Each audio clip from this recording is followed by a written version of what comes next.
प्यारे बच्चों नमस्कार, मैं धीरेश कुमार। कल के टॉपिक में आपको बताया गया था कि वैद्युत द्विध्रुव और वैद्युत द्विध्रुव भाग क्या होता है। आज हम बात करने वाले हैं वैद्युत द्विध्रुव के कारण वैद्युत क्षेत्र की तीव्रता। काफ़ी इंपॉर्टेंट टॉपिक है, 5 नंबर तक का आ जाता है। तो इसमें 3 कंडीशन होती है। पहली कंडीशन आप समझ जाइएगा। इसमें 3 कंडीशन होती है। पहली कंडीशन होती है अक्षीय स्थिति में,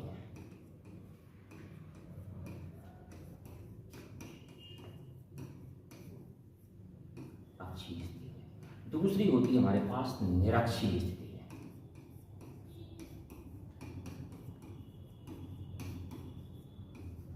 तीसरी होती है किसी भी बिंदु पर।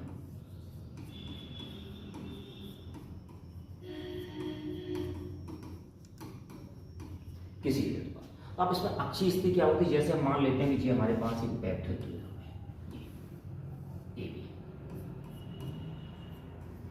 अगर कोई पॉइंट इसकी अक्ष पर हो, चाहे इस तरफ हो चाहे वो इस तरफ हो, तो ये स्थिति आपकी कहलाती है अक्षीय स्थिति। अगर कोई पॉइंट इसकी अक्ष पर आता है तो। अगर कोई पॉइंट इसकी लंबवत चला जाता है जैसे इस रेखा पर, तो ये आपकी कहलाती है निरक्षीय स्थिति। अगर इसके बाहर अगर कंडीशन ये होती है ना अक्ष पर है ना लंबवत है, किसी एक एंगल से चला जाता है, तो वो आपकी कहलाती है किसी भी बिंदु पर। तो अब हम अध्ययन करेंगे, इसमें हम आपको बताएंगे कि अक्षीय स्थिति में वैद्युत क्षेत्र की तीव्रता का व्यंजक। काफी इंपॉर्टेंट है, आप वीडियो में शुरू से लेकर अंत तक बने रहना। ठीक, चलो फिगर बनाते हैं। पहले हम बताते हैं आपको। जैसे मान लेता हूं कि जी हमारे पास एक वैद्युत द्विध्रुव है। हमारे पास क्या है? वैद्युत द्विध्रुव AB, जो कि -q और +q आवेशों से मिलकर बना हुआ है। इनके बीच की दूरी 2l है और उसका मध्य बिंदु O है। तो जी हमारे पास डिस्टेंस रहेगी l और जी डिस्टेंस रहेगी हमारे पास l। इसकी अक्षीय स्थिति में कोई बिंदु हमारे पास P है। मैं मान लेता हूँ अक्षीय स्थिति में कोई बिंदु P है। इसके मध्य बिंदु O से स्मॉल दूरी कितनी है? स्मॉल r दूरी है। तो मान लेता हूँ यहाँ से लेके यहाँ तक स्मॉल r, जहाँ हमें वैद्युत क्षेत्र की तीव्रता ज्ञात करनी है। जैसे यहाँ से यहाँ तक दूरी स्मॉल r हो गई, तो +q के कारण वैद्युत क्षेत्र की तीव्रता ये रहेगी E1 और -q के कारण वैद्युत क्षेत्र की तीव्रता रहेगी E2। क्योंकि जो वैद्युत क्षेत्र की तीव्रता होती है वो धन आवेश से दूर की हो जाती है और ऋण आवेश की ओर होती है उसके साथ। ठीक, यहाँ से यहाँ तक की डिस्टेंस हमारे पास r रही, तो ये डिस्टेंस कितनी हो जाएगी? ये डिस्टेंस हमारे पास हो जाएगी r - l और ये डिस्टेंस हमारे पास हो जाएगी r + l। माना एक वैद्युत द्विध्रुव AB, कौन सा? AB, जो कि -q और +q आवेशों से मिलकर बना हुआ है, जिसके बीच में माध्यम का परावर्तकांक k है। द्विध्रुव के मध्य बिंदु O से स्मॉल r दूरी पर कोई बिंदु P है, जहां हमें क्या ज्ञात करना? जहां हमें वैद्युत क्षेत्र की तीव्रता ज्ञात करनी है। अब देखते हैं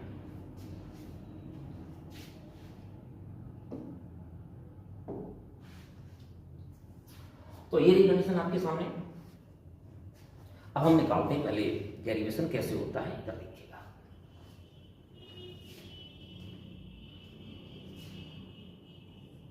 आवेश +q से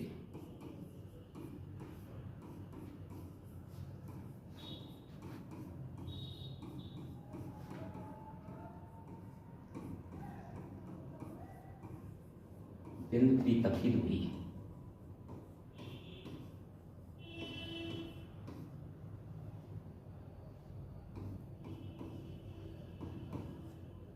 r - l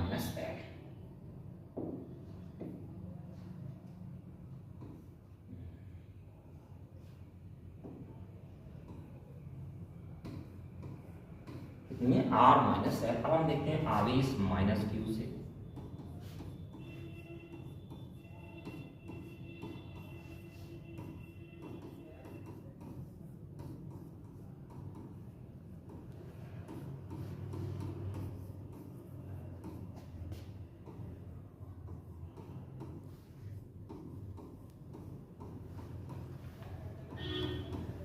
r + l।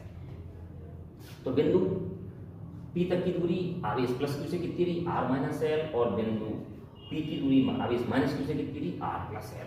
अब हम क्या करेंगे इस डेरिवेशन? सबसे पहले आवेश +q के कारण वैद्युत क्षेत्र की तीव्रता निकालेंगे। फिर आवेश माइनस क्यू के कारण विद्युत क्षेत्र की तीव्रता निकालेंगे, दोनों की दिशाएं विपरीत होती हैं, हम परिणामी तीव्रता निकालेंगे, इसके बाद हम सॉल्व कर देंगे, जो कुछ हुआ आपके सामने आ जाएगा। आपने पिछले डेरिवेशन में पढ़ा था बिंदु आवेश के कारण विद्युत क्षेत्र की तीव्रता, उसका फॉर्मूला निकल के आया था E बराबर 1/4πε0 Q/r²। हम देखेंगे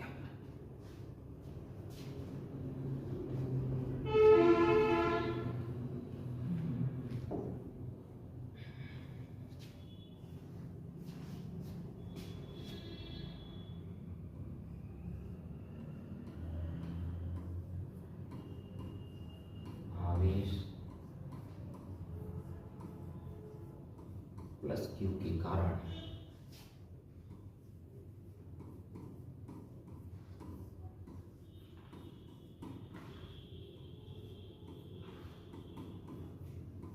पी पर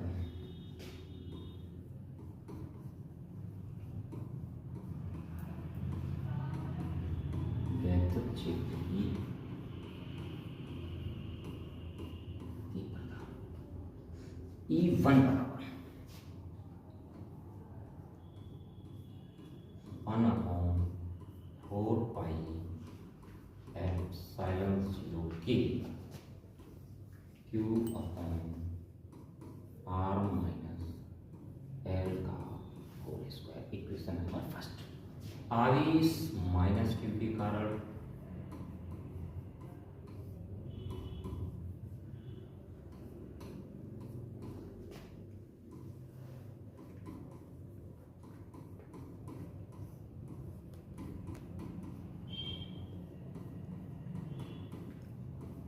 E पर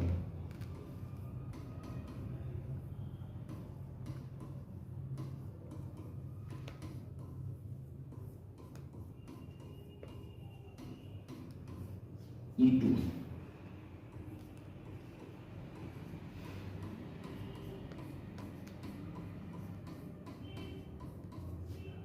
Q/r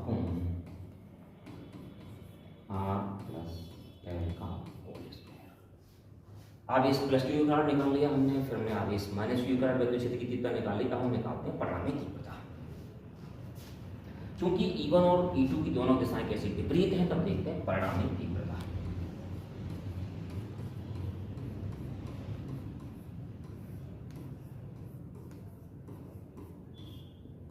E is equal to E1 minus Q2। तो E is equal to E1 की वैल्यू हमारे पास है 1/4πε0 K Q/r माइनस L का होल स्क्वायर माइनस के 1/4πε0 K Q/r प्लस L का होल स्क्वायर। हमारे पास क्या बचेगा Q/4πε0 K 1/r minus L का होल स्क्वायर माइनस के 1/r प्लस L का होल स्क्वायर। इसको हम सॉल्व करना शुरू करते हैं। अगर देखिएगा तो E is equal to Q/4πε0 K, इसका एलसीएम हो जाएगा R माइनस L का होल स्क्वायर और R प्लस L का whole square, R minus L का होल स्क्वायर और R प्लस L का होल स्क्वायर। यहाँ पे क्या आ जाएगा, यहाँ पे आ जाएगा R प्लस L का whole square minus R minus L।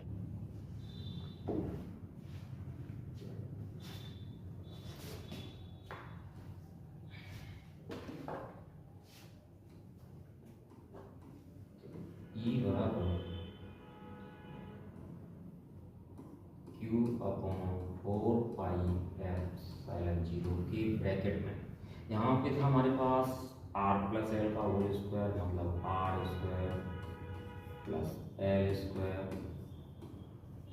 Plus 2R, minus चिन्ह हमारे पास रहेगा R square plus L square minus के 2RL, नीचे हमारे पास आर माइनस एल का whole square, R plus L का होल स्क्वायर, इसको हम लिख देते हैं साथ में, तो R square minus L square का होल स्क्वायर।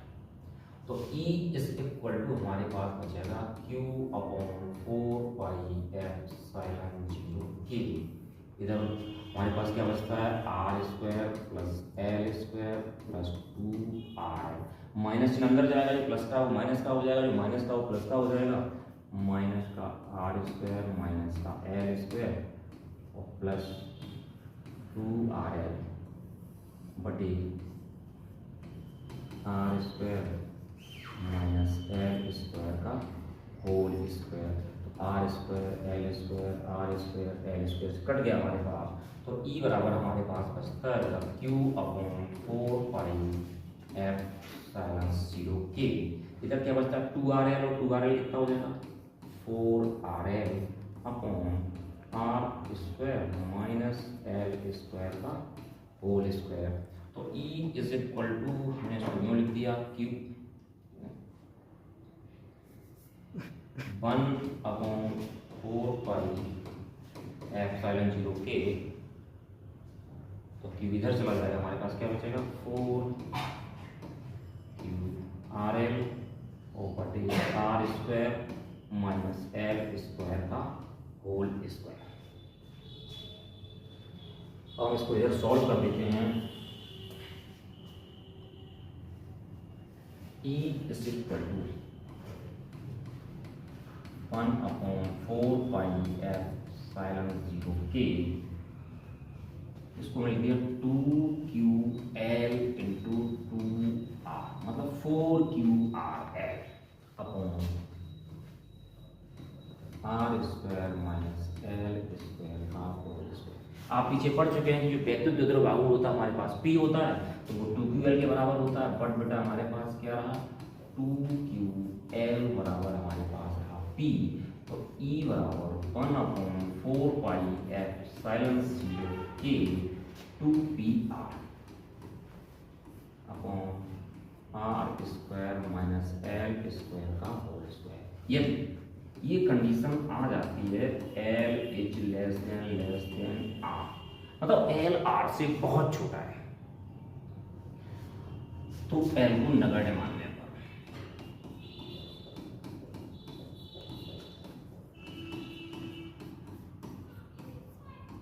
नगण्य मानने वाली कंडीशन क्या होती है, नगण्य वाली कंडीशन ये होती है, जैसे आप 12th में पढ़ते हैं, अगर आपसे कोई LKG का बच्चा ये कह जाए हम चलो छुट्टी में देख लेते हैं, तो वो आपकी तुलना में नगण्य आपसे कोई ध्यान नहीं देते हैं, क्योंकि उसकी कोई तुलना ही नहीं है तुम्हारे सामने। अगर कोई 10th वाला कहता तो आप एक बार डर जाएंगे, बस वही कंडीशन जो L है वो इसकी तुलना में बहुत छोटा है, तो नगण्य मानने पर तो E इज इक्वल टू हमारे पास हो जाएगा 1/4πε0K 2PR। तो L के स्थान पर 0 आ जाएगा, आर स्क्वायर माइनस 0 का होल स्क्वायर।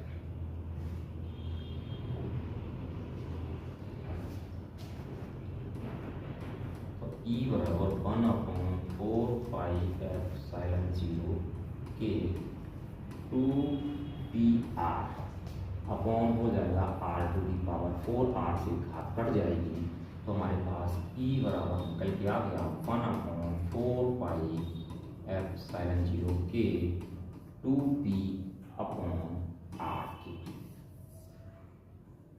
वायु या निर्वात के लिए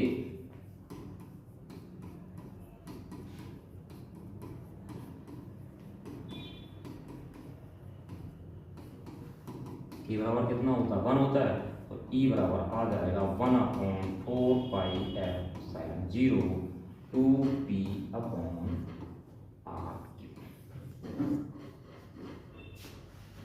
उम्मीद है कि आप लोगों को ये टॉपिक समझ में आ गया होगा। यदि ये टॉपिक समझ में आ गया हो तो चैनल को सब्सक्राइब कर दें, वीडियो को लाइक कर दें और अपने साथियों के साथ शेयर कर दें।